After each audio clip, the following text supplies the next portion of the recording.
PT recebe aqui em seu estúdio, nesse instante, mais uma vez, não é? Porque ele já esteve conosco aqui o ano passado, o deputado Dr. Leonardo, do PDT, que veio falar sobre vários assuntos. Olha, tem CPI, na verdade CPIs, né? Porque preside uma e relator de outra. CPI das OSS, das Organizações Sociais de Saúde, já na sua reta final, tem data para o seu término e que já tem de conclusão quanto às organizações sociais de saúde. É um modelo viável ou não? O senhor recomendaria como presidente que o governador Pedro Táxi insistisse nesse modelo ou desistisse de vez? Perfeito. Nós estamos chegando no final de março, agora entregamos para a sociedade, estamos na fase de redação. Todos os relatórios, né, que você vai entregar para o governo, Ministério Público e para a sociedade.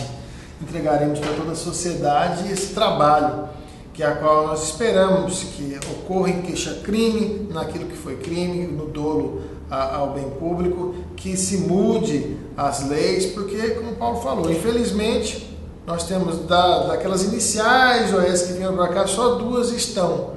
Associações Santa Catarina, que está em Cássia, e São Camilo, que está em Rondonópolis. Por coincidência, são duas ligadas a ordens religiosas. As outras que vieram, nenhuma mais estão.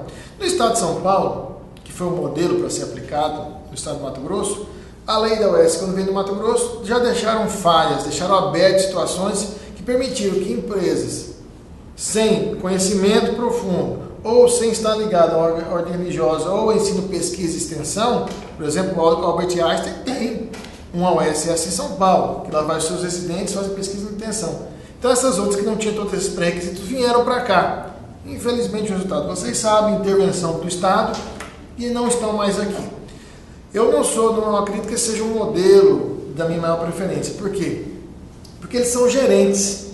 Mas no estado do Mato Grosso, os hospitais estratégicos geridos por OS passaram a ter a cor da OS, a cara da OS, o timbre da OS e fazer muito solto. Não. É um hospital estratégico para atender urgência e emergência. Uma política pública estadual tem que estar presente. Quem determinar para o meu gerente o que fazer sou eu, o dono do Estado, e não deixar aberto, solto como era. Os pagamentos não tinham controle por parte do Estado. O que acontecia lá dentro do serviço deixava solto. Essa dos pagamentos, como que está hoje? Porque as OS continuam operacionalizando. Duas continuam operacionalizando. Os pagamentos dessa parte estão em dia. A gente tem que fazer algumas readequações, tem que ser feito assim, vários serviços. Porque é o que eu estava falando, o Estado é o dono, nós somos nós, o Estado. Os gerentes estão lá. Como é que eu posso, para o hospital estratégico meu, que fica em casa, pagar X, e o hospital estratégico lá em Colina pagar 5X para o mesmo serviço? Não existe. O Estado pode propor uma gestão mista sobre essa questão das OSS?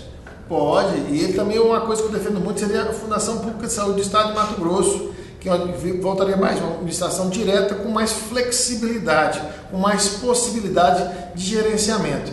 Mas o principal de tudo, consórcio, administração direta, Fundação de Saúde, OS, qualquer outro modelo que o Estado tenha que estar presente, decidir, ele tem que ter uma política pública estadual de urgência e emergência para os hospitais estratégicos e fazer com que isso chegue no cidadão, seja bem atendido. E controle, avalie, fiscalize, faça o seu papel, faça parar de pé essa política pública. Não ser solto, abrir hospital regional porque era a cidade meu afiliado político, vou pagar tal hospital esse mês, não pago outro, porque aqui vai politicamente afetar fulano. É isso que aconteceu no estado do Mato Grosso, na correria, no atropelo. Era politizado. Era politizado. Isso que acabou com os consórcios. Os consórcios de saúde foram extintos porque a política é que intervia e não a técnica. A política tem que existir, a boa política, mas tem que ouvir quem entende, quem é o técnico naquela área, o que é melhor ser feito para a população, não o que é melhor ser feito para eu ter voto, para mim. Então isso é que atrapalha, infelizmente, esse pensamento. Então, aí eu volto à minha pergunta que eu lhe fiz, se o senhor recomendaria que o governador continuasse ou não com o modelo,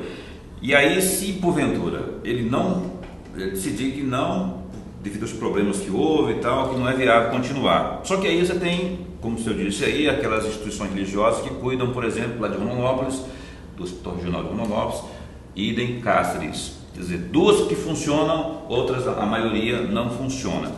E aí, você poderia deixar de manter um sistema de OSS no Estado por conta de uma maioria, sendo que duas funcionam? Como que ficariam essas duas que funcionam? Isso.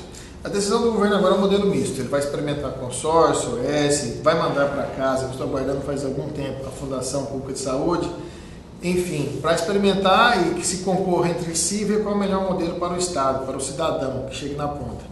A decisão do Executivo, a gente recomenda até que ele assim o faça para ver. Mas eu não posso, onde está dando certo, as OS, demonizá-la. Só que mesmo onde está dando certo, a gente tem que ter mais controle. O Estado tem que ter controle, qualquer que for o modelo. O Estado tem que ter mais controle do que ali está sendo feito. O que é ter mais controle, por exemplo, na prática?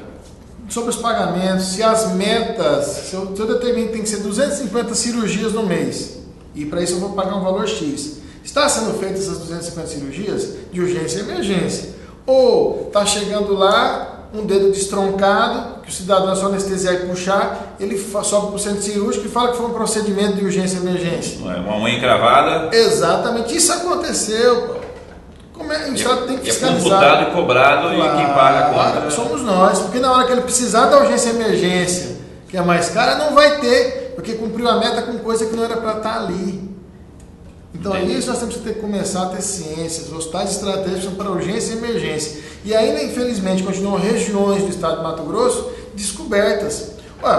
Cuiabá, a única capital do país que não tinha um hospital estratégico de urgência e emergência, não tinha um hospital regional do país inteiro. Como é que pode, se tudo vem para cá? Regiões nordeste, noroeste do estado de Mato Grosso e oeste, sem ter um hospital estratégico, retaguarda. O cidadão anda mais de 1000 quilômetros para vir para cá. Não existe. Agora tem.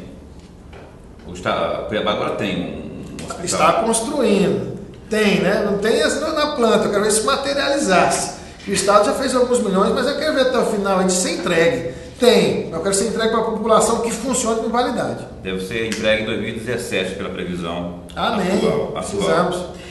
O deputado estadual Pedro Satélite está responsável por construir um relatório quanto aos hospitais de Floresta, né, de Floresta e de Colídeas. Né?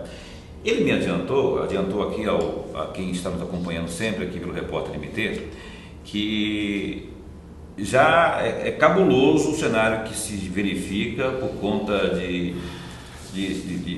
irregularidades praticadas pelo IPAS. Não é? É impressionante. Não é novidade que vocês, né, o próprio corpo da CPI já identificou que isso está acontecendo.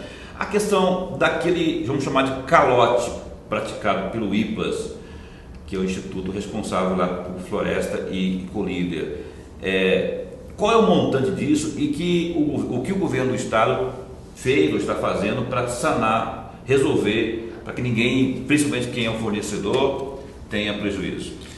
No governo passado, os governadores entraram em intervenções em alguns locais. Intervenção é porque viu que não estava funcionando, alguma coisa estava errada. Decidiram no final ali do mandato, no final do ano, fazer intervenções que perduraram ainda até agora. E no máximo, a intervenção tem que ser 1 ano. Nós temos que fazer a meia-culpa. Tem alguns que já ultrapassaram esse 1 ano.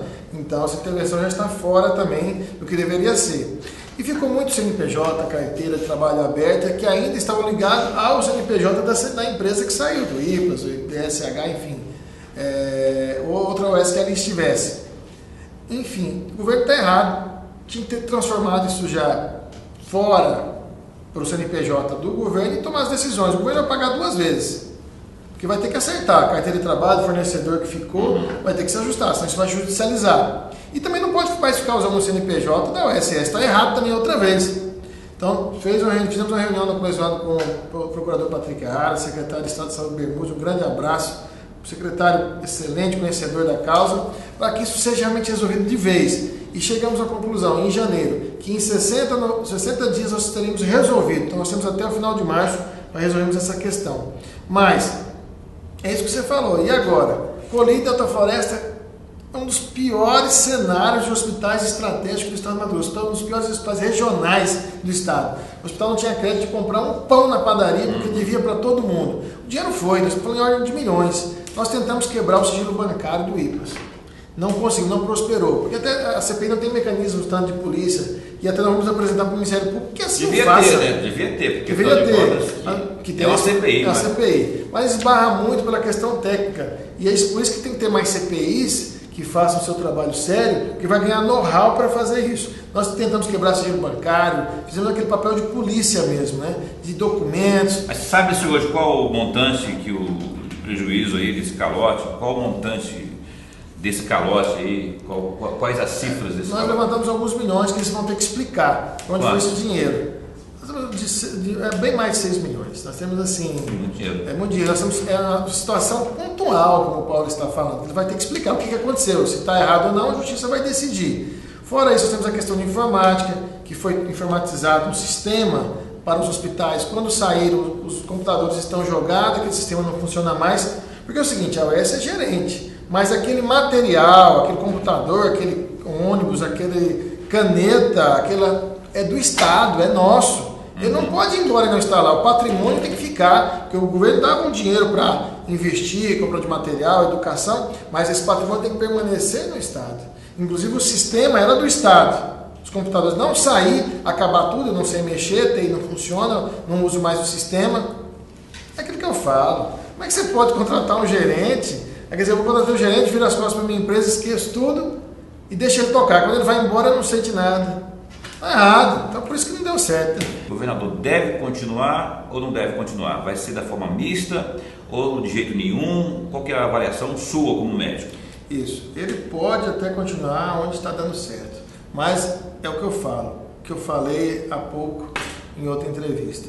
O pior disso tudo, Paulo, e vocês que nos acompanham, é a indignação. Indignação como médico, como cidadão e hoje como deputado estadual, de saber que quem falhou, quem errou, foi o próprio governo do Estado. O ex-governo que aceitou-se dessa metodologia. Antes de ocupar A, B, secretário fulano, Beltrano, foi decisão do ex-governador trazer o OS para cá e deixar essa lei frouxa. E a Assembleia também errou.